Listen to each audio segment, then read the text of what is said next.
Friends, welcome to Geeky Bankers. So today we will start with chapter 9 for Information System Banker, and our topic is System Development Life Cycle SDLC. यदि आप लोगों में से कोई computer background से होंगे तो उन्होंने ज़रूर इसको पढ़ा होगा, चाहे वो बीटेक हो या एमसीए हो तो पढ़ा होगा। ठीक है, तो हम लोग SDLC ही पढ़ने वाले हैं, थोड़ा सा डिटेल में पढ़ेंगे। ठीक है,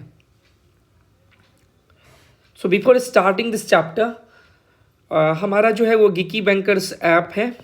ठीक है, यदि आप लोग इंफॉर्मेशन सिस्टम बैंकर का सर्टिफिकेशन IIBF से करना चाह रहे हैं and if you are serious about your preparation, तो आप गिकी बैंकर्स ऐप को डाउनलोड करिए।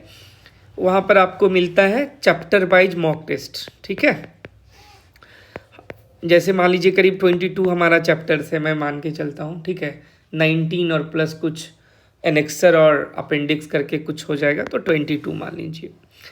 तो हर चैप्टर से आपको जो है वो 5 to 6 मॉक टेस्ट मिलता है। एक मॉक टेस्ट में जो है हम लोग अराउंड 20 क्वेश्चन कवर करते हैं। ठीक है, तो 100 प्लस मॉक टेस्ट आपको मिलता है चैप्टर वाइज। और फिर हम क्या करते हैं कि एक मिक्स्ड भी देते हैं कि पूरे बुक से जहाँ जहाँ से क्वेश्चन हो, तो वो आपको करीब 40 यानी आपको 140 मॉक टेस्ट मिलता है। साथ ही साथ जो है वो आपको चैप्टर वाइज जो है वो लेक्चर भी मिलेगा। ठीक है, तो आप टेलीग्राम ग्रुप ज्वाइन कर सकते हैं। टेलीग्राम ग्रुप जो है वो लास्ट में आप देख सकते हैं। ठीक है, लेक्चर के लास्ट में आपको बता दिया जाएगा। ठीक है, तो चलिए स्टार्ट करते हैं। तो आज जो है इस चैप्टर में हम लोग क्या क्या कवर करने वाले हैं एक बार इसको देख लेते हैं। तो सबसे पहला जो है वो है हमारा system and it's characteristics. System का क्लासिफिकेशन देखेंगे, SDLC और डिफरेंट फेजेस देखेंगे, requirement analysis, design, coding, implementation, testing, ये सब जो है वो देखेंगे। एक बार देख लेंगे कि सिस्टम एनालिसिस का जो है वो नीड क्यों होता है। उसके बाद SDLC में जो डिफरेंट पर्सनल या पीपल इन्वॉल्व रहते हैं, चाहे वो कोडर हो या DBA हो, स्टेक होल्डर हो, सिक्योरिटी एनालिस्ट हो, तो उस एक बार वो देखेंगे। एक बार डेटा फ्लो डायग्राम भी देखेंगे। ठीक है ना, कि डेटा फ्लो डायग्राम क्या है। उसके बाद हम लोग SRS देखेंगे। मान लीजिए कोई भी सिस्टम जब बनता है तो SRS फ्रीज करते हैं ना, स्टेक होल्डर से जा करके आप जो है वो रिक्वायरमेंट गैदर करते हो, और रिक्वायरमेंट गैदरिंग टेक्निक भी अलग अलग है, इंटरव्यू टेक्निक है और भी बहुत सारा है। तो SRS जो बनता है तो एक बार SRS को पढ़ लेंगे। एक बार देखेंगे कि प्रोग्राम जो लिखा जाता है ना, गुड प्रोग्राम का क्या क्या कैरेक्टरिस्टिक है। उसके बाद देखेंगे कि टेस्टिंग क्या है, यूनिट टेस्टिंग और इट्स टाइप देखेंगे, सिस्टम टेस्टिंग और टाइप देखेंगे। डिफरेंट टाइप ऑफ मेंटेनेंस भी है, परफेक्टिव और 4 टाइप का होता है ये। सॉफ्टवेयर साइज एस्टिमेशन टेक्निक देखेंगे। आपको यदि याद होगा तो लाइन ऑफ कोड वाला होता है, फंक्शन पॉइंट काउंट करके जो करते हैं वो वाला होता है, और एक कोकोमो है। ठीक है, तो वो देखेंगे। उसके बाद हम लोग डिफरेंट सॉफ्टवेयर डिज़ाइन मॉडल देखेंगे। ठीक है, 3 टाइप का है ये। और डिफरेंट सॉफ्टवेयर डेवलपमेंट मॉडल देखेंगे, वही वाटरफॉल, प्रोटोटाइप, स्पाइरल, ये सब देखेंगे। तो चलिए इसको ना अब स्टार्ट करते हैं। आइए, अब हमारा जो पहला जो यहाँ पे है कि सिस्टम। ठीक है, कि सिस्टम क्या है। देखिए, यदि हम बात करें कि सिस्टम क्या है, तो मान लीजिए कि सिस्टम क्या है कि कोई प्रॉब्लम स्टेटमेंट होता है। ठीक है, तो उसको सॉल्व करने के लिए जो है वो आप जो है वो क्या करते हो कि एक सिस्टम बनाते हैं जिसका कुछ गोल होता है। मान लीजिए कि आप स्टार्टिंग में ये सोचते हैं कि हमें ये मतलब काम करना है और उसको कैसे करना होगा, तो उसके लिए आप जो है वो सिस्टम जो है वो डिज़ाइन करते हैं।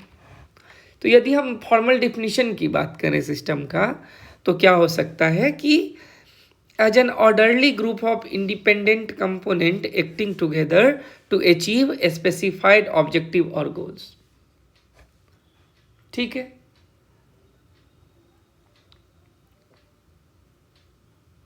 मान लीजिए कि यदि हम ऐसे बोलें सिंपलेस्ट फॉर्म में, तो ये बोल सकते हैं कि इंफॉर्मेशन टेक्नोलॉजी में कि सिस्टम क्या हो सकता है, तो which includes hardware, software, network, etc, मतलब component that work together to perform computing task to achieve a goal.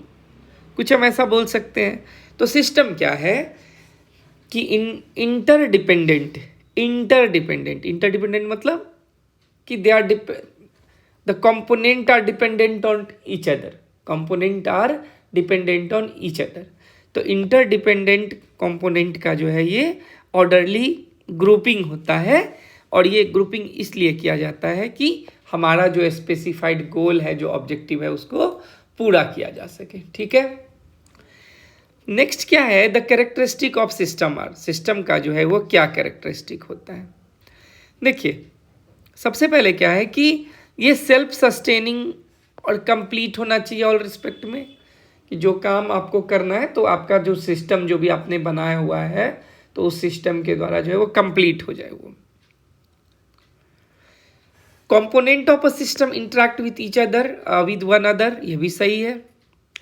All of them are goal seeking, ये भी सही है।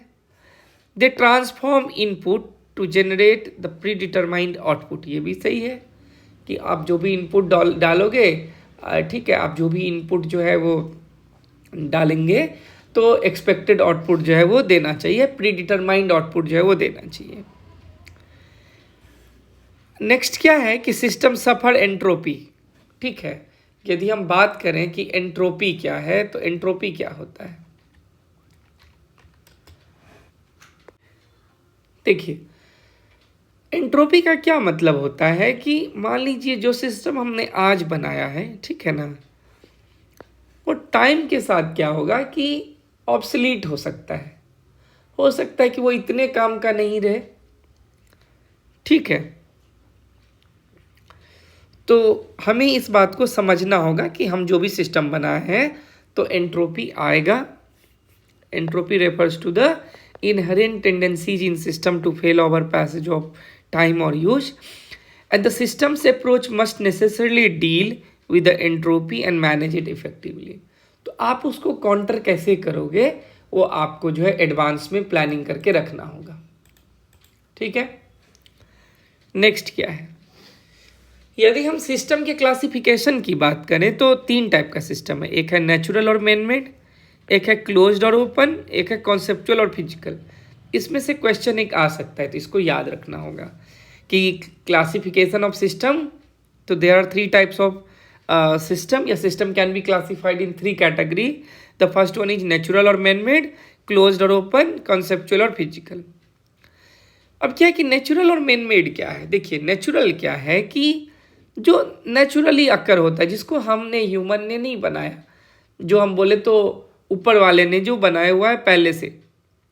ठीक है, आर नॉट क्रिएटेड और significantly Altered by human activities. Example जैसे forest है, ये भी एक इकोसिस्टम का एग्जाम्पल है। ओशियन है, सोलर सिस्टम है, तो इसका भी तो अपना एक सिस्टम है पूरा का पूरा। फॉरेस्ट का भी पेड़ जो है वो सूखता है, गिरता है, नया पेड़ आता है। ठीक है, और ये जो है वो साइकिल चलता रहता है। तो नेचुरल और मैन मेड सिस्टम में जो है ये सब आता है, नेचुरल सिस्टम में ये सब आता है। नेचुरल सिस्टम में, नेचुरल और मैन मेड में हम लोग नेचुरल अलग देखेंगे, मैन मेड अलग देखेंगे। अब मैन मेड क्या है, जिसको हमने बनाया, ह्यूमंस ने बनाया, जैसे आपका सिटी है, ट्रांसपोर्टेशन सिस्टम है, कंप्यूटर नेटवर्क्स है, तो इसका भी एक अपना है, तो ये मैन मेड हो गया। क्लोज्ड और ओपन सिस्टम क्या होता है कि these are systems that do not interact significantly with their environment. They are self-contained in terms of energy, matter, information exchange.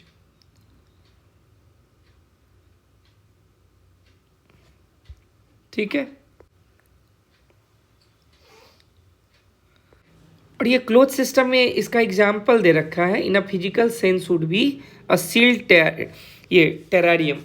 पता है ये क्या होता है, जैसे हम लोग जो है वो ग्लास कंटेनर में कुछ जो है वो जैसे हम नेचुरल इंडोर्स के लिए वो पेड़ पौधा जो लगाते हैं, ठीक है, ये होता है। ठीक है, तो which recycles it on matter and energy, तो ये जो है वो क्लोज सिस्टम का यहाँ पे एग्जाम्पल दे रखा है। यदि हम ओपन सिस्टम की बात करें तो open systems interact with their environment and exchange energy, matter और इंफॉर्मेशन विद इट.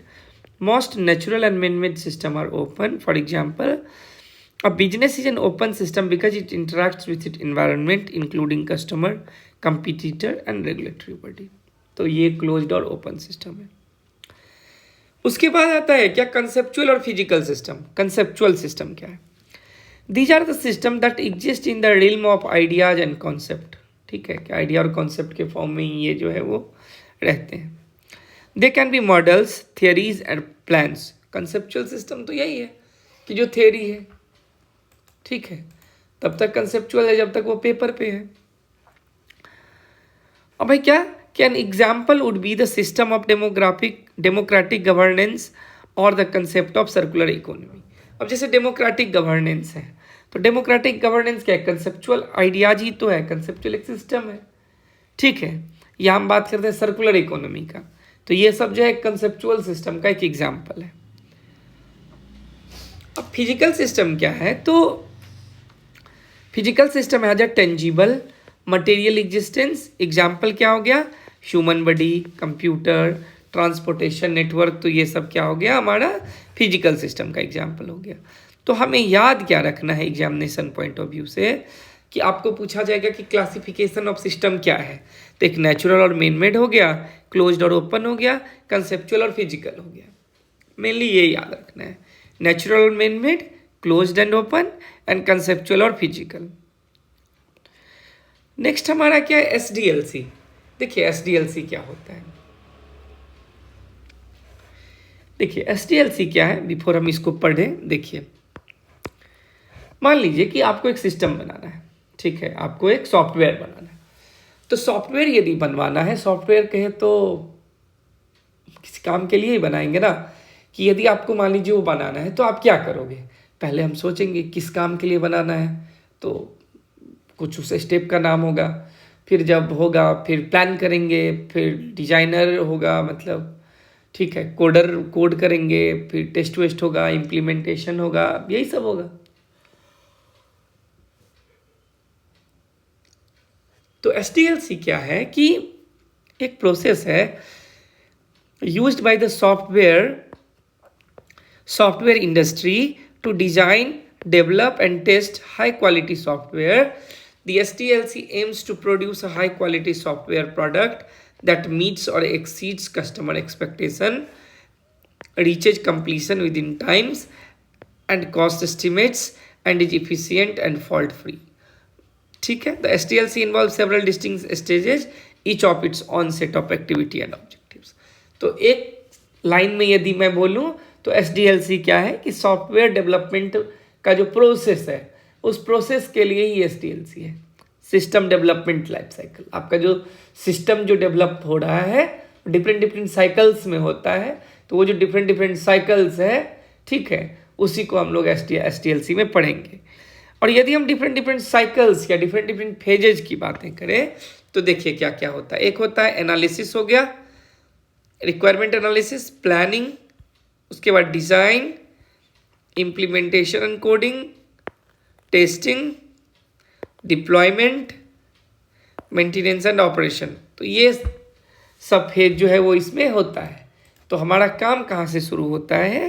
तो काम शुरू होता है आपको रिक्वायरमेंट एनालिसिस से. तो रिक्वायरमेंट एनालिसिस में क्या होता है कि हम गोल डिफाइन करते हैं, फिजिबिलिटी स्टडी करते हैं, स्टेक होल्डर बताएंगे अपने बारे में, ठीक है. तो ये सब हम लोग रिक्वायरमेंट एनालिसिस में लेते हैं, ठीक है. तो रिक्वायरमेंट एनालिसिस में क्या क्या हो गया कि यूज़र अपना रिक्वायरमेंट को एनालाइज करता है कि भाई क्या चाहिए मुझे, क्या नहीं चाहिए, और जिसको हम अप्रोच करेंगे वो ये सब चीज़ बना पाएगा कि नहीं, एक दिमाग में ये भी रहता है. तो एनालिसिस, रिक्वायरमेंट एनालिसिस में कि हम लोग रिक्वायरमेंट अपना गैदर करते हैं. प्लानिंग में क्या है कि एक बार मान लीजिए रिक्वायरमेंट फिनिश हो गया तो फिर हम लोग प्लान बनाते हैं, ठीक है. उस प्लान के अकॉर्डिंग फिर क्या होगा कि सॉफ्टवेयर डेवलपमेंट प्रोसेस जो है वो क्रिएट किया जाएगा कि इस तरीके से सॉफ्टवेयर को डेवलप करना है. एक बार जब हमको एनालिसिस हो गया हमारा, ठीक है, रिक्वायरमेंट और एनालिसिस जो है वो कंप्लीट हो गया, तो हम लोग प्लानिंग करते हैं. तो प्लानिंग में क्या क्या होगा कि हम लोग डिटरमाइन करते हैं कि रिसोर्सेज क्या होगा, कितना टाइम लगेगा, कितना पैसा लगेगा, ठीक है, पोटेंशियल रिस्क क्या क्या हो सकता है, और एक प्रोजेक्ट प्लान बनाते हैं। तो ये सब हम लोग करते हैं। अब सिस्टम डिजाइन क्या है? सिस्टम डिजाइन क्या है कि एक बार रिक्वायरमेंट मान लीजिए हो गया, प्लानिंग हो गया, तो एक बार सिस्टम डिजाइन जो है प्रिपेयर हो जाता है। अब तो पता चल गया क्या क्या करना है। This design phase serve as a blueprint for the software architecture including system architecture, database design and user interface design. तो ये सब जो है वो हम लोग सिस्टम डिजाइन फेज में कंप्लीट करते हैं। एक बार मान लीजिए कि डिजाइन पहले क्या था, पहले हम लोग एनालिसिस किए, अब एनालिसिस हो गया तो प्लान कर लिए, प्लान हो गया तो डिजाइन कर लिए। अब डिजाइन के बाद क्या होगा, कोडिंग होगा। जो भी हम लोग अपना, ठीक है, जो भी अपना डिजाइन दिए हैं कि हमको इस हिसाब से सिस्टम बनाना है, ये सब सिस्टम में रखना है, तो फिर हमारा कोडिंग फेज स्टार्ट होगा, ठीक है। और कोडिंग के बाद क्या स्टार्ट होगा, टेस्टिंग। एक बार कोडिंग हो करके हो गया तो टेस्ट करेंगे ना कि जो कोडिंग हुआ है वो सही हुआ है कि नहीं हुआ है। तो उसके लिए हम लोग क्या करते हैं, टेस्टिंग। और टेस्टिंग के बाद क्या होता है, डिप्लॉयमेंट, कि भाई बन गया सिस्टम, आप अपना सिस्टम को अपने प्रीमाइसेस में, अपने ऑफिसेज में जहाँ भी लगवाना है लगवा लो। तो ये होता है डिप्लॉयमेंट फेज।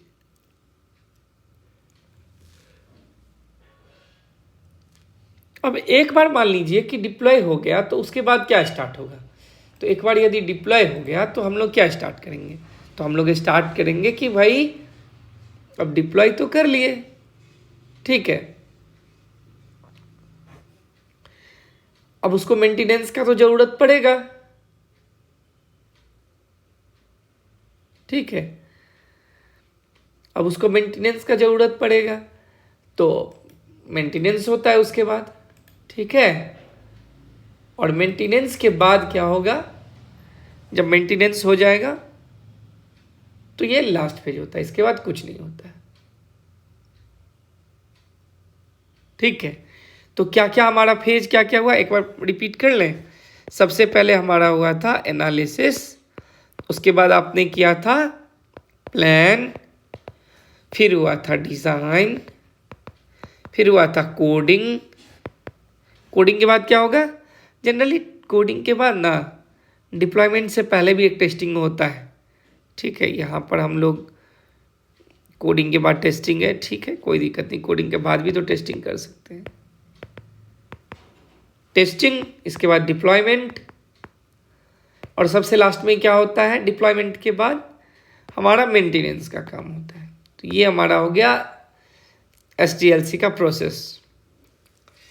अब देखिए एक छोटा सा टॉपिक ऐसी बुक में दे रखा था कि हमारा जो सिस्टम एनालिसिस है, तो सिस्टम एनालिसिस का क्यों करते हैं, तो सिस्टम एनालिसिस जो करते हैं 3 कारणों से करते हैं।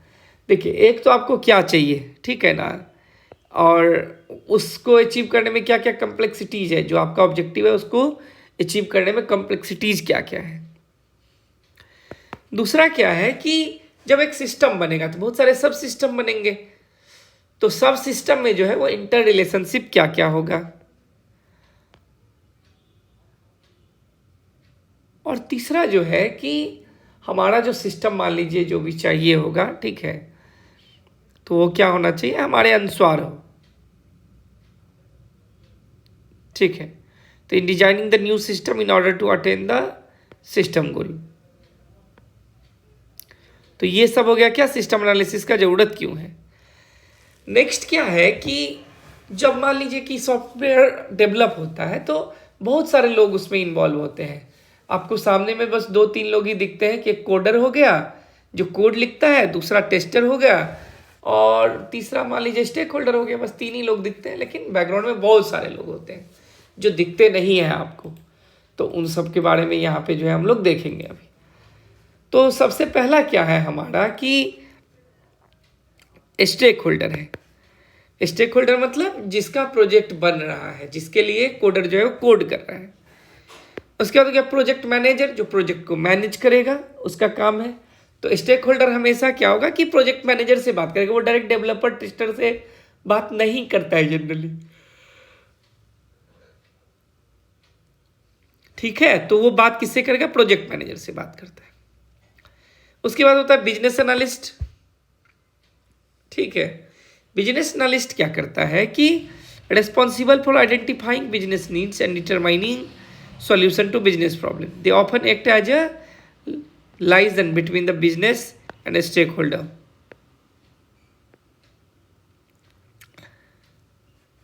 ठीक है, they act as a liaison between the business stakeholder and the technical team, ensuring that business requirements are clearly understood and met. तो बिजनेस एनालिस्ट का काम होता है क्या कि जो उसका बिजनेस का जो रिक्वायरमेंट है उसको देखना और उसको जो है वो सिस्टम में कैसे इम्प्लीमेंट करना है। नेक्स्ट क्या है? System analyst. देखिए, सिस्टम एनालिस्ट का काम क्या होता है कि वो system analyst design and analyse system requirement. ठीक है, ये सिस्टम से रिलेटेड इसका काम होता है, डिजाइन और एनालाइज का।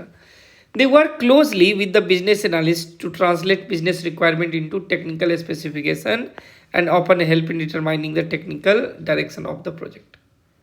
तो सिस्टम एनालिस्ट क्या करेगा कि आपका जो बिजनेस नीड्स है उसको फंक्शनैलिटी में चेंज करके बताएगा। ठीक है, देन सॉफ्टवेयर डेवलपर इंजीनियर जो कोड करेंगे, क्वालिटी एश्योरेंस हो गया, टेस्टर जो होते हैं। ठीक है, और डेटाबेस एडमिनिस्ट्रेटर क्या हो जाएगा? जो डीबीए, मतलब जो डेटाबेस से रिलेटेड सारा काम ये देखेंगे। ठीक है, चाहे वो स्कीमा बनाने से लेकर के कोई रूल डालना है, कुछ भी डालना है, तो सब डीबीए का काम होगा। ठीक है, तो DBA is responsible for managing the database complements of the system and this includes designing, implementing, maintaining and securing database. तो डेटाबेस एडमिनिस्ट्रेटर का सारा काम, डेटाबेस से रिलेटेड जो भी काम है वो काम सारा किसका हो जाएगा? वो हो जाएगा डीबीएच का। उसके बाद आता है नेटवर्क इंजीनियर या आईटी सपोर्ट। तो आईटी इंफ्रास्ट्रक्चर जो होगा, ठीक है, जहाँ पे आप अपलोड नहीं बोलेंगे, डिप्लॉय करोगे जहाँ पे प्रोजेक्ट, तो उसके लिए ये लोग आपको हेल्प देंगे। वाइट लिस्टिंग का कुछ है। यूआई यूएक्स डिजाइनर है मान लीजिए, ठीक है, जिसका काम होगा ग्राफिक्स डिजाइन से रिलेटेड या यूजर इंटरफेस में लुक और फील के लिए। ठीक है, क्या चाहिए क्या नहीं चाहिए, कैसे इंटरेक्ट करेगा, तो वो यूआई यूएक्स डिजाइनर देखेगा। उसके बाद टेक्निकल राइटर, ये काम करके एसओपी बनाता है। मान लीजिए कि जब सिस्टम आप ही बैंक में बन जाता है तो आप एसओपी मिलता है ना ब्रांच लेवल पे कि इसको ऐसे ऑपरेट करना है, तो ये जो एसओपी वाला काम है ये टेक्निकल राइटर करते हैं। डेवऑप्स इंजीनियर जो है मेनली क्या देखता है? ये डेवऑप्स इंजीनियर का काम होता है मेनली डिप्लॉयमेंट का काम, यही लोग देखते हैं। ठीक है, कौन सा एनवायरनमेंट है, सिस्टम को कैसे कॉन्फ़िगर करना है, कितना हार्डवेयर रिसोर्सेज चाहिए, ठीक है, ये सारा काम डेवऑप्स इंजीनियर देखता है। उसके बाद आता है सिक्योरिटी स्पेशलिस्ट। तो सिक्योरिटी से रिलेटेड जो है, मान लीजिए जैसे फिनेंशियल एप्लीकेशन है तो जितने टाइप का टेस्टिंग है या और भी सर्टिफिकेशंस हैं, तो ये सब सिक्योरिटी स्पेशलिस्ट का काम होता है, ये सब चीज़ को देखना। Ensure that the system is secure against various type of cyber threats. They are involved in designing the system security attachment and implementing security measures.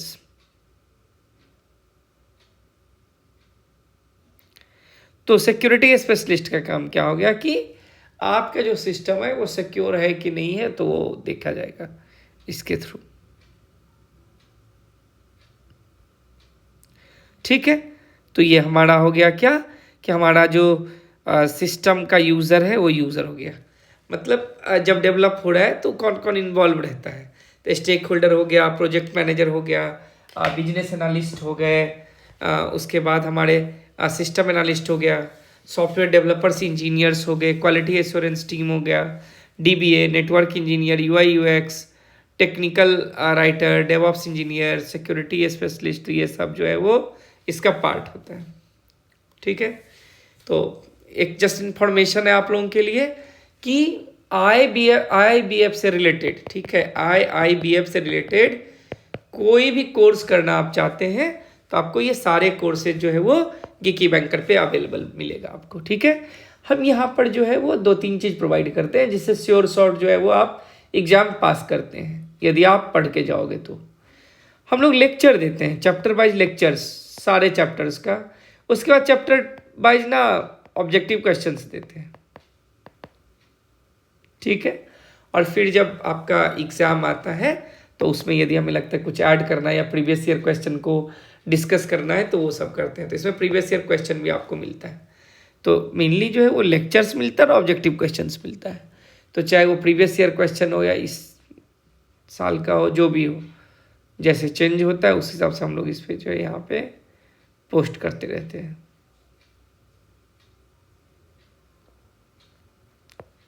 ठीक है।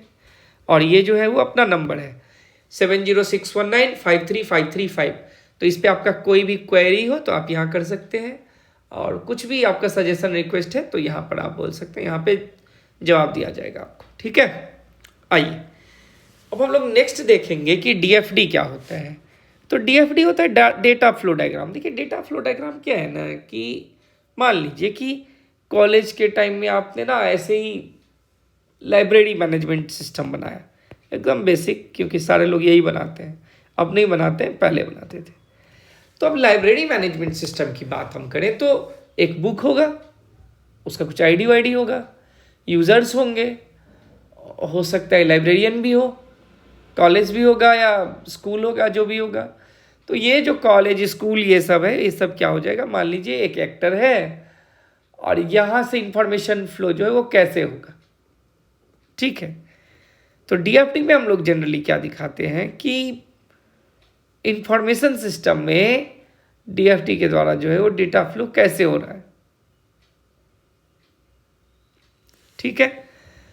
अब हम यदि डीएफडी की बात करें, चलिए एक बार इसको पढ़ लेते हैं कि DFD is a graphical representation of flow of data through an data through an information system. It illustrates how data is processed by a system in terms of input and output.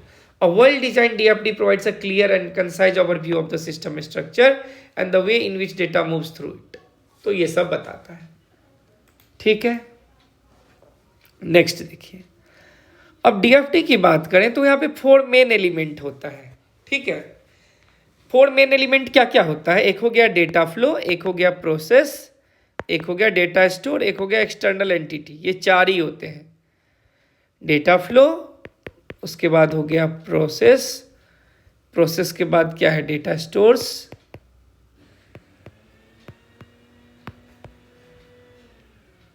Next है external entity.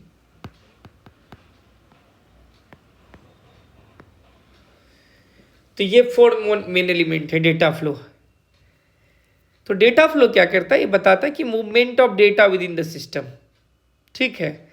It is depicted that arrow showing the direction of data between process and data stores and external entities.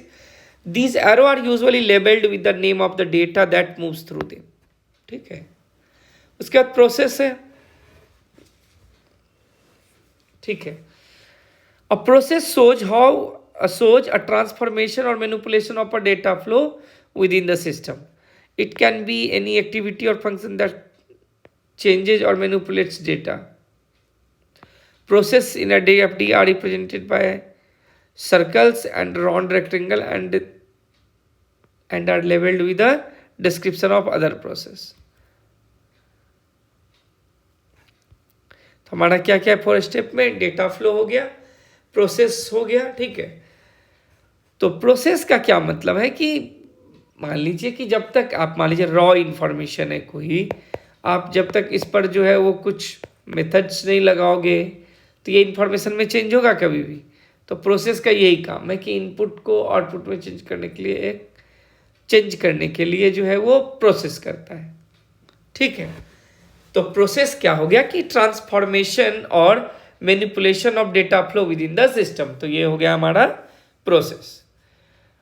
Next है क्या कि data store. Data store मतलब क्या है कि वैसा place है जहां पे आप डेटा को हेल्ड करते हैं सिस्टम के अंदर, और ये कुछ भी हो सकता है, database, file, any other type of storage. Next हमारा है एक्सटर्नल एंटिटी। एक्सटर्नल एंटिटी क्या होता है कि एक्सटर्नल एंटिटीज आर सोर्स और destinations of data outside the system being studied.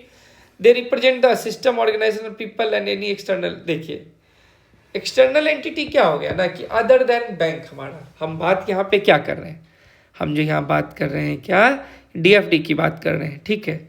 तो डीएफडी में एक्सटर्नल एंटिटी जो है वो बैंक नहीं होगा, एक्सटर्नल एंटिटी हो गया कि देखिए डीएफडी में क्या होता है, डेटा फ्लो डायग्राम में जो मॉड्यूल्स है, जो मान लीजिए एक्टर है या आप ऐसा बोले क्लासेस बोल के आप चलो, ठीक है, तो वो आपस में कैसे इंटरेक्ट करते हैं। तो जो आपके सिस्टम में नहीं है वो एक्सटर्नल एंटिटी हो गया, ठीक है। तो एक्सटर्नल एंटिटी क्या है कि यार सोर्स और destination of data outside the system being studied, they represent other system organizations, people or any external factor that interact with the system. External entity are depicted as squares or rectangle and are labeled with the name of the company.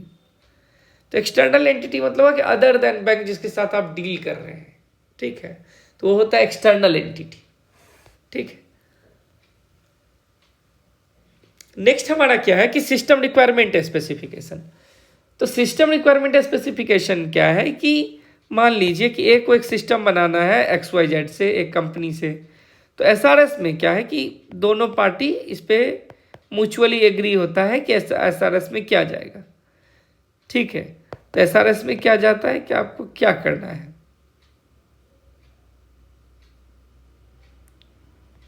ठीक है।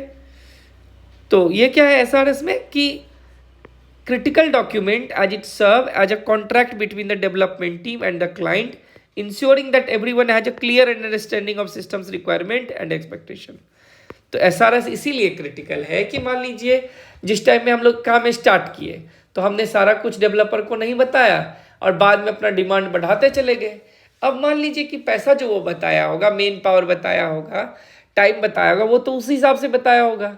तो इसीलिए एक लिखित, एक written document एक तरीके से हो गया कि ये काम करना है और फिर टाइम का जो है वो एग्रीमेंट होता है, ठीक है। तो एसआरएस क्या हो गया कि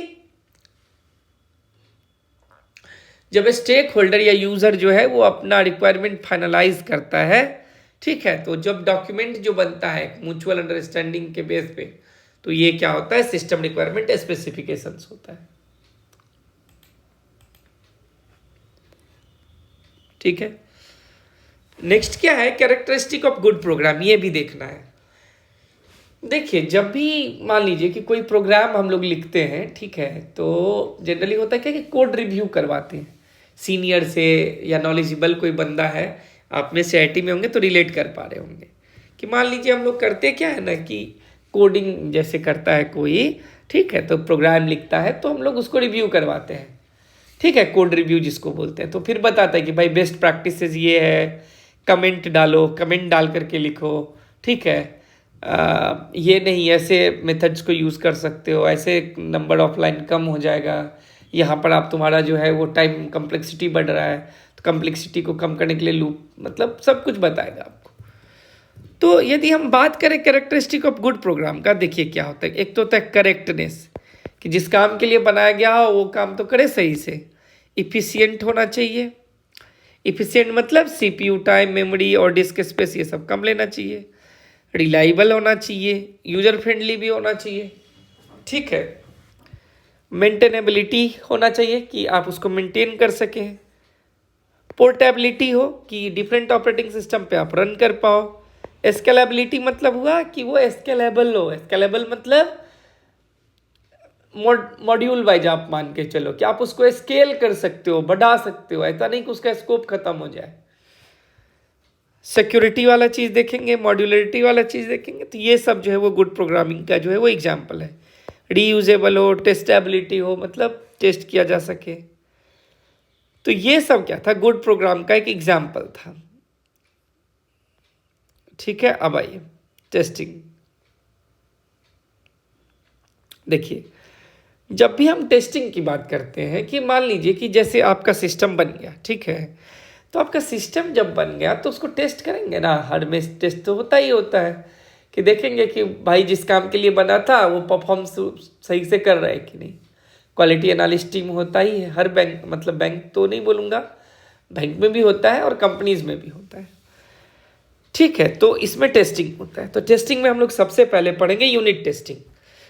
देखिए यूनिट टेस्टिंग में क्या हम लोग देखते हैं कि ये first level of software testing होता है, ठीक है। फर्स्ट लेवल जो है वो होता है ये टेस्टिंग। अब क्या है कि इसका मेन काम है to validate each unit of the software perform as designed. A unit is the smallest testable part of any software and usually has one और few input and usually a single output. तो हर unit को test करना, this is unit testing. अब type of unit testing यदि आप देखोगे तो टाइप ऑफ यूनिट टेस्टिंग में जो है वो 3-4 है। क्या क्या है? एक फंक्शन टेस्टिंग है, एक परफॉर्मेंस टेस्टिंग है, स्ट्रेस और वॉल्यूम टेस्ट है, और देन है स्ट्रक्चर और लॉजिकल टेस्ट, ठीक है। तो 1 by 1 एक बार देख लेते हैं। तो फंक्शनल टेस्ट क्या है कि देखिए, जो आपका फंक्शनल रिक्वायरमेंट था, तो जब सिस्टम बन गया तो आपका जो फंक्शनल रिक्वायरमेंट है वो पूरा हो रहा है कि नहीं हो रहा है, यानी हम फंक्शनैलिटी वाइज टेस्ट करते हैं, ठीक है। कि आप मान लीजिए आप जब सिस्टम बनाए हो या बनवाए हो जैसे भी, तो उसका हम लोग फंक्शनैलिटी चेक करेंगे ना। तो एक फंक्शनल टेस्ट में क्या होता है कि फंक्शनैलिटी और स्पेसिफिकेशंस को चेक करते हैं। The purpose of functional test is to test each function of the software application by providing appropriate input and verifying the output against the functional requirement। ये काम है, ठीक है। अब देखिए, ये जो हम लोग करते हैं फंक्शनल टेस्ट, तो किस लिए करते हैं? तो verifies the accuracy of function and feature, ensure compliance with the specified requirement, include test for user interface, API, database security, client server application, etc। अब क्या परफॉर्मेंस टेस्ट? तो परफॉर्मेंस टेस्ट में क्या देखते हैं कि रन टाइम में हमारा जो सिस्टम बना है वो कैसा परफॉर्म करता है। ऐसा तो नहीं कि रेस्पॉन्स टाइम थोड़ा कम है, कि साइमल्टेनियस यदि 100 भी यूज़र यूज़ कर रहा है तो उसका एकदम डिग्रेड हो जाता है, हैंडल ही नहीं कर पाता है। तो ये सब परफॉर्मेंस टेस्ट में करते हैं। और इसमें क्या क्या देखते हैं? रिस्पॉन्स टाइम हो गया, थ्रूपुट रेट हो गया, रिसोर्स यूटिलाइजेशन हो गया, स्पीड, स्केलेबिलिटी, स्टेबिलिटी।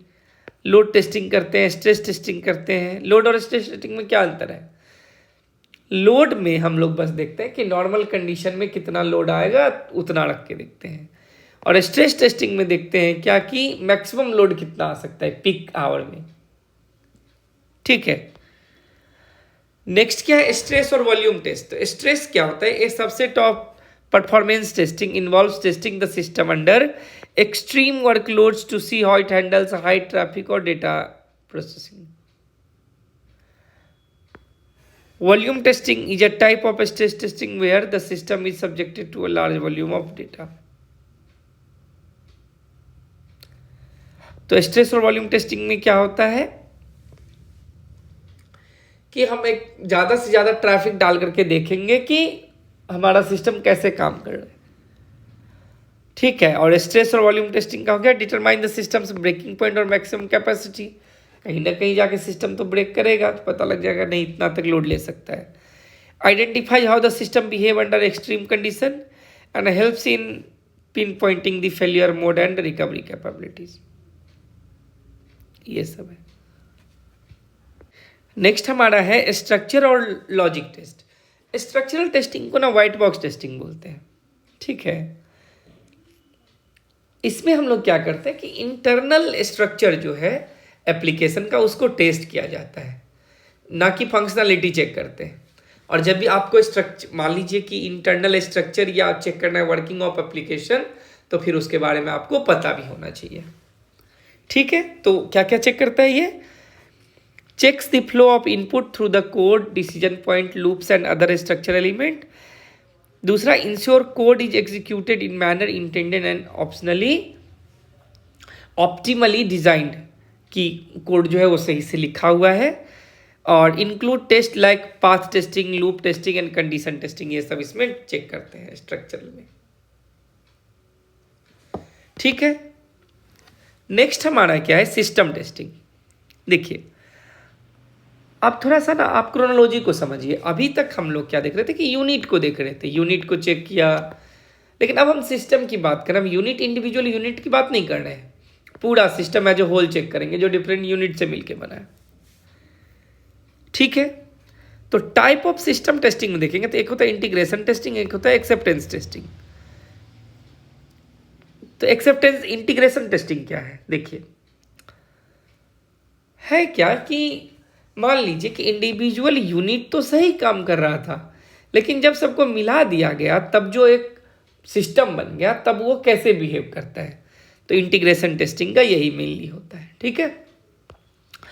अब ये दो तरह का होता है, एक होता है बॉटम अप, एक टॉप डाउन। टॉप डाउन ये हो गया, बॉटम अप ये हो गया, ठीक है। तो बॉटम अप में क्या होगा, where individual unit are tested first, then subsystem and finally the system as a whole। नीचे से स्टार्ट करते हैं, ठीक है, यूनिट को होल, फिर as a system as a whole, unit फिर होल। और टॉप डाउन में क्या होता है कि the testing of the main routine is attempted first, once the program coding of all modules are complete, the incomplete program code with logical endpoints called stubs are replaced by real modules and tested again।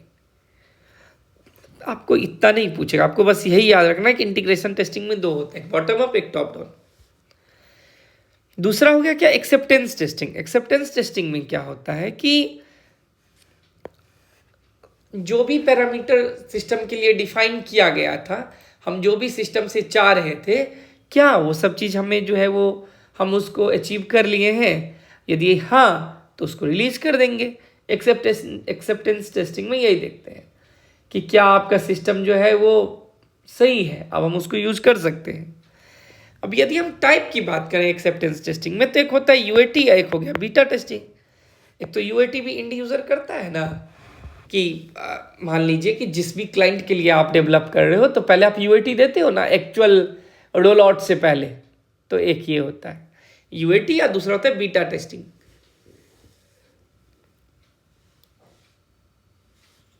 UAT क्या है कि conducted by the end users to ensure the system meets their needs, कि system जो है वो हम जो भी चाह रहे थे वो पूरा कर रहा है।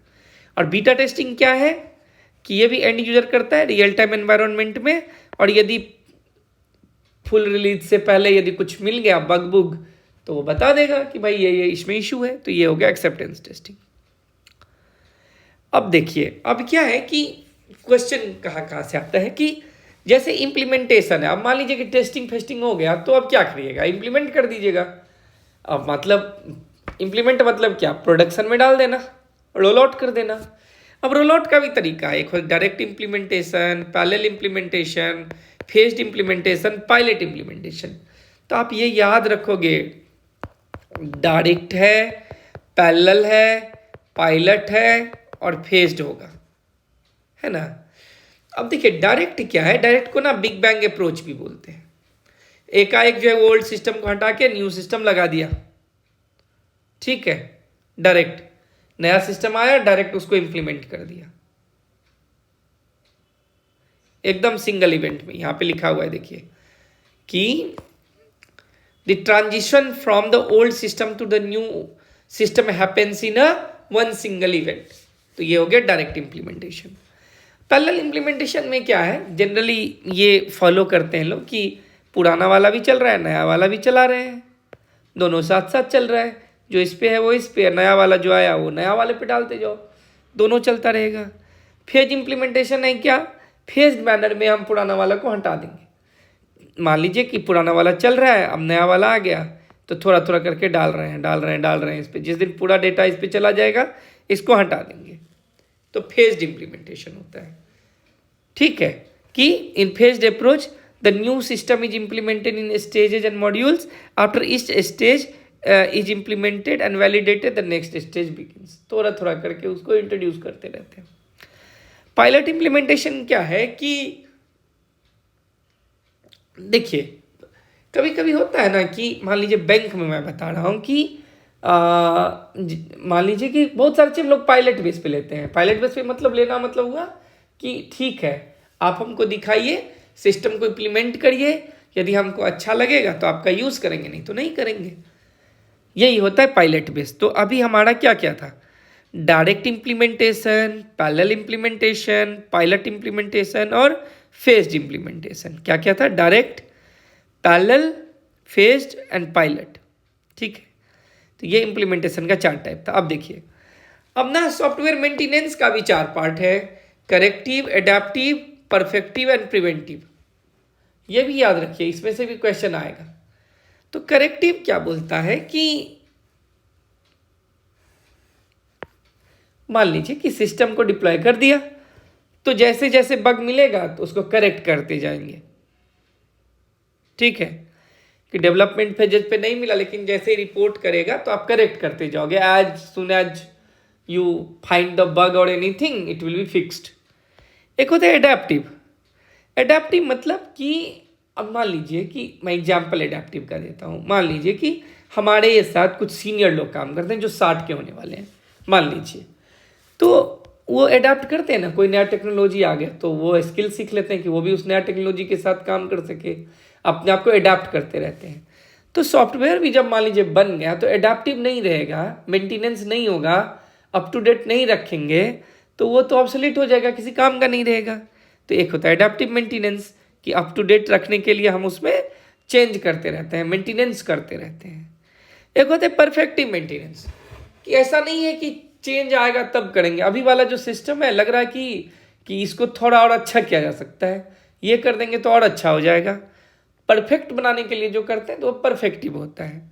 एक होता है प्रिवेंटिव। प्रिवेंटिव क्या होता है कि फ्यूचर में मान लीजिए कुछ आएगा, ठीक है, फ्यूचर प्रॉब्लम्स को लेकर के मान लीजिए कुछ लगा कि ये इशू आ सकता है, तो उसके लिए एक प्रिवेंटिव अप्रोच रखते हैं ना। तो प्रिवेंटिव मेंटेनेंस क्या होता है कि एज सॉफ्टवेयर अपकीप और software health maintenance involve making update to prevent user problems. This could include code refactoring, updating documentation, optimizing performance and addressing potential security vulnerabilities। तो 4 मेंटेनेंस क्या क्या है? Corrective, adaptive, perfective and preventive, ये याद रखिएगा। देखिए, इसके बाद हमारा आता है क्या कि सॉफ्टवेयर साइज एस्टिमेशन टेक्निक। देखिए, इसमें ना 3 चीज होता है, ठीक है। जब भी हम सॉफ्टवेयर साइज एस्टिमेशन टेक्निक की बात करते हैं तो आप याद रखो, एक होता है लाइन ऑफ कोड, एक होता है फंक्शन पॉइंट, ठीक है, फंक्शन पॉइंट एनालिसिस बोलते हैं, ठीक है ना, फंक्शन पॉइंट एनालिसिस, और तीसरा होता है कोकोमो, ठीक है, नाम भी थोड़ा अलग है तो ये तो आपको याद रहेगा ही रहेगा, कोकोमो, ठीक है। तो बस आप ना इस तीनों का नाम याद रखिए, यही काफी है, ठीक है ना। लाइन्स ऑफ कोड हो गया, फंक्शन पॉइंट एनालिसिस हो गया, और तीसरा कोकोमो हो गया। इससे ज़्यादा नहीं पढ़िए, ठीक है, क्योंकि इसमें बहुत सारे कंप्यूटर बैकग्राउंड से नहीं होंगे, जो होंगे वो तो सॉफ्टवेयर इंजीनियरिंग में पहले से ही पढ़ रखा होगा, ठीक है। अब लाइन मैंने लिख दिया हुआ है, वैसे तो आपको यदि पढ़ना है तो आप पढ़ सकते हो, मैंने लिख दिया हुआ है प्लेन इंग्लिश में, कुछ भी इशू नहीं है। अब क्या है कि उसके बाद था डिफरेंट सॉफ्टवेयर डिज़ाइन मॉडल्स। तो जब हम डिफरेंट सॉफ्टवेयर डिज़ाइन मॉडल्स की बात करते हैं तो इसमें क्या क्या होता है? देखिए, एक होता है ऑब्जेक्ट मॉडल, डायनामिक मॉडल, और एक होता है फंक्शनल मॉडल। इसमें भी आप ना बस 3 ये याद रखो, उसी से आपका काम जो है वो हो जाएगा। सॉफ्टवेयर डिज़ाइन मॉडल क्या क्या है? एक हो गया ऑब्जेक्ट मॉडल, एक हो गया डायनामिक मॉडल, और एक हो गया फंक्शनल मॉडल। ये 3 होते हैं, ऑब्जेक्ट मॉडल, डायनामिक मॉडल और फंक्शनल मॉडल, ठीक है। देखिए, ऑब्जेक्ट मॉडल की बता देता हूँ थोड़ा सा। देखिए, ऑब्जेक्ट मॉडल की जब हम बात करेंगे तो हम ना अपने सिस्टम जब भी हमको डिजाइन करना होता है तो हम उसको ना क्लास और ऑब्जेक्ट में तोड़ देते हैं, ब्रेक कर देते हैं।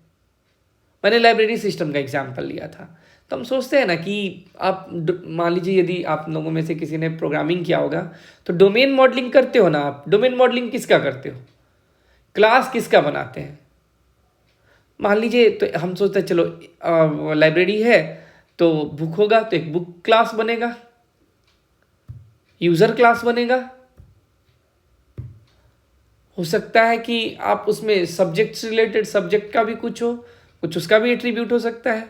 तो मतलब क्या कि ऑब्जेक्ट मॉडल में क्या है कि आप क्लास और ऑब्जेक्ट के टर्म में डिज़ाइन करके मतलब आप जो है वो अपने मॉडल को डिज़ाइन करते हो। उसके फॉर्म में हम लोग सोचते हैं। अब डायनामिक मॉडल में क्या होता है कि हम बात करते हैं बिहेवियरल एस्पेक्ट की, आपका सिस्टम कैसे बिहेव करेगा, क्या बिहेव करेगा, ठीक है, आपका सिस्टम जो है वो कैसे इवेंट्स को लेकर के रेस्पॉन्स देगा, तो डायनामिक मॉडल हो गया। फंक्शनल मॉडल में क्या है कि हम फंक्शनल पर्सपेक्टिव की बात करते हैं, तो ये हो जाता है हमारा फंक्शनल मॉडल। तो सॉफ्टवेयर डिज़ाइन मॉडल में क्या क्या होगा, ऑब्जेक्ट मॉडल, डायनामिक मॉडल और फंक्शनल मॉडल, ठीक है, ये याद रखना है। इसके बाद हम लोग पढ़ रहे हैं अभी थोड़ा सा कि जो डिफरेंट हमारा मॉडल है सॉफ्टवेयर डेवलपमेंट का, उसको एक बार देख लेते हैं। अब जैसे वाटरफॉल मॉडल है, तो ये एक लीनियर और सिक्वेंशियल अप्रोच होता है, ठीक है, इसको पढ़ लीजिए कि क्या क्या है प्रॉस और कौन से, इससे सब कुछ समझ में आ जाएगा। इसमें क्या होता है कि हमारा हर स्टेप कंप्लीट होगा तभी नेक्स्ट स्टेप स्टार्ट होगा, और हर स्टेप में डॉक्यूमेंटेशन होना चाहिए, और वो इसी के लिए प्रोजेक्ट के लिए सही होगा ये मॉडल जहाँ पर हमारा रिक्वायरमेंट वेल डिफाइंड हो और चेंजेज नहीं आएगा। जैसे पानी जो है वो ऊपर से नीचे जाता है ना, नीचे से ऊपर तो नहीं जाता कहीं पे, तो ऐसे इसी तरह इसमें भी होता है, एक बार जो हो गया स्टेप तो हो गया, तो रिक्वायरमेंट जो डाले थे उसी के अकॉर्डिंग बन जाएगा। आज के टाइम में तो मान लीजिए हम लोग एजाइल ही यूज़ करते हैं हर जगह, तो ठीक है ना, तो वाटरफॉल का यही है, ठीक है। क्या क्या हो गया कि रिक्वायरमेंट पहले से पता होना चाहिए, और ये वेल सूटेड है जहाँ पे रिक्वायरमेंट पहले से पता हो। कॉन्स क्या है कि आप चेंजेज को जो है वो एकोमोडेट हम लोग नहीं कर पाएंगे, ठीक है ना, हम नहीं कर पाएंगे, ठीक है।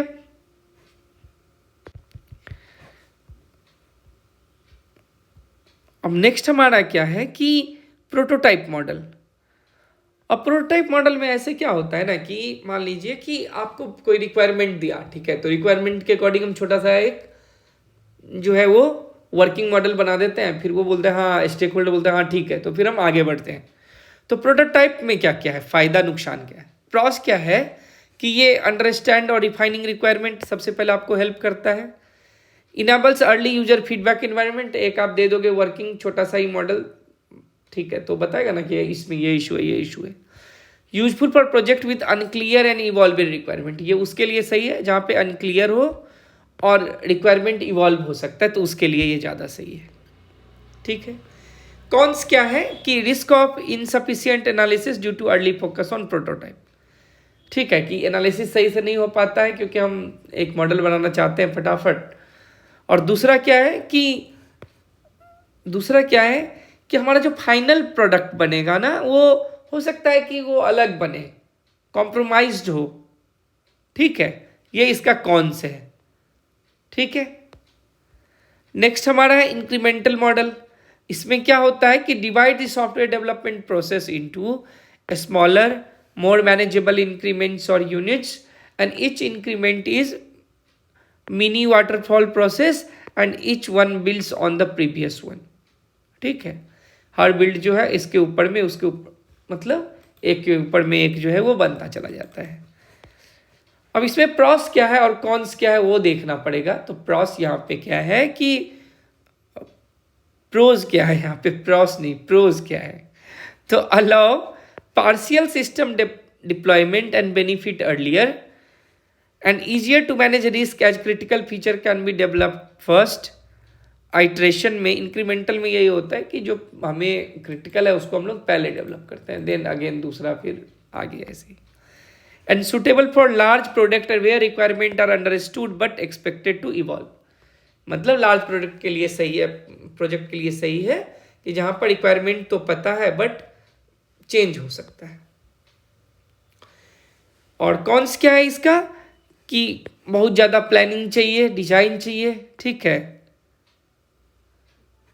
और चेंज को एकोमोडेट करना। एक बार जब एक इंक्रीमेंट पूरा हो गया, मतलब एक साइकिल पूरा हो गया, जिस साइकिल और उस साइकिल में जो भी अचीव करना था वो आपने पहले ही अचीव कर लिया, तो फिर चेंजेस को एकोमोडेट करना डिफिकल्ट होगा। नेक्स्ट क्या है, स्पाइरल मॉडल क्या है। देखिए स्पाइरल मॉडल में क्या होता है कि कंबाइंस ये iterative development with the systematic aspects of the waterfall model. It allows for incremental releases of the products or incremental refinement through each iteration around the spiral. देखिए इसमें क्या क्या है। सबसे पहले एक चीज़ इसमें आप याद रखिएगा कि जहाँ पर भी हाई रिस्क प्रोजेक्ट हो तो वहाँ पर स्पाइरल जो है वो यूज़ होता है। जैसे रिक्वायरमेंट यदि फाइनलाइज हो गया हो तो वाटरफॉल यूज़ करते हैं, तो इसी तरह रिस्क बेस्ड प्रोजेक्ट होगा तो स्पाइरल यूज़ करेंगे। ठीक है। Focuses on early identification and reduction of project risk. Each cycle in the spiral includes planning, risk analysis, engineering and evaluation. वो हर स्पाइरल में होता है। ठीक है। कॉन्स क्या है कि एक कॉस्टलियर है and required significant risk assessment expertise, मतलब रिस्क को असेस करने का आपके पास एक्सपर्टाइज हो तभी इस मॉडल को यूज़ कीजिए, नहीं तो इस मॉडल को यूज़ नहीं कीजिए।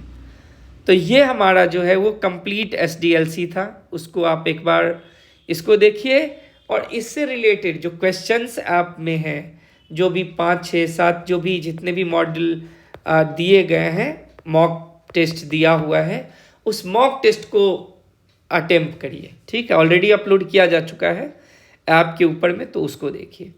तो यदि आप IIBF सर्टिफिकेशन से रिलेटेड कोई भी सब्जेक्ट आप करना चाहते हैं तो वन स्टॉप सॉल्यूशन है अपना गिकी बैंकर्स ऐप। ठीक है। वहाँ पर आपको सारे IBF सर्टिफिकेशन जो भी है वो सबका यहाँ पे मिलेगा आपको। तो लेक्चर वीडियो मिल जाएंगे आपको, MCQ मिल जाएंगे। ठीक है। और कोई क्वेरी हो तो आप इस क्वेरी पे हमें जो इस नंबर पे जो है हमसे बात कर सकते हैं। ठीक है।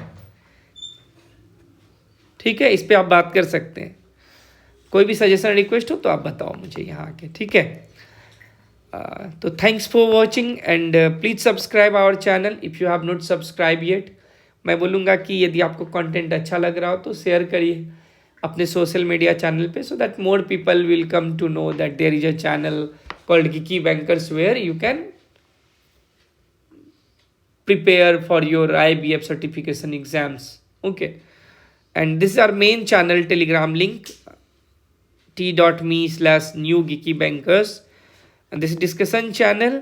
And for information system banker only, t.me/information system banker, all in caps. Okay. And you will get our link. And if still you are not able to find the link, okay, then you can just message over this number, drop a WhatsApp message. Okay. So you will get the link.